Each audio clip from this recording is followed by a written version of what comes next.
स्वामीर मृत्यु पर मेडिकल छात्रु डेइले स्त्री बलांगीर भीमभोई मेडिकल कॉलेज रे अभावनीय घटना देखा मिली। प्रथम महलारू डेई स्त्रीर मृत्यु होईछि।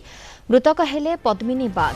स्वामी सड़क दुर्घटना मृत्यु घटिला। स्वामी सेवकराम बाग मृत्यु पर जीवन हारिछन्ति स्त्री। मृतकंक घर डुम्बेर बाहाल गाँव बोली जଣାपड़िछि।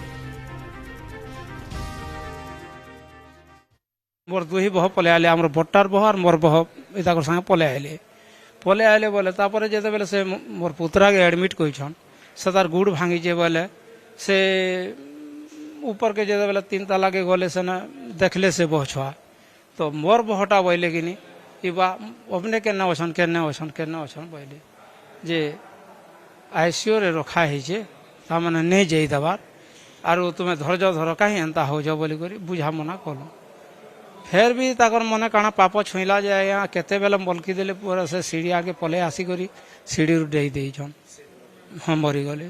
मोर भह दुहीटा आनिक जो हस्पिटाल आनी सारे आनला पर स्त्री आसते स्त्री आसला देखले जे स्वामी जो डेथ हो जाए बोले से बर्तमान छात रोग नहीं ये छात रो डे पड़ी डे पड़े डेला से बहुत टाइम पड़ी रही आधा घंटा तक पड़ी रही खोजा खोजी कले कहीं नहीं पाले बर्तमान आधा घंटा पर पाइले पाइला तार अचेत बंची थे बंचला हस्पिटाल एडमिट कला किसी डॉक्टर ट्रिटमेंट पदर कले कला से डेथ हो गले।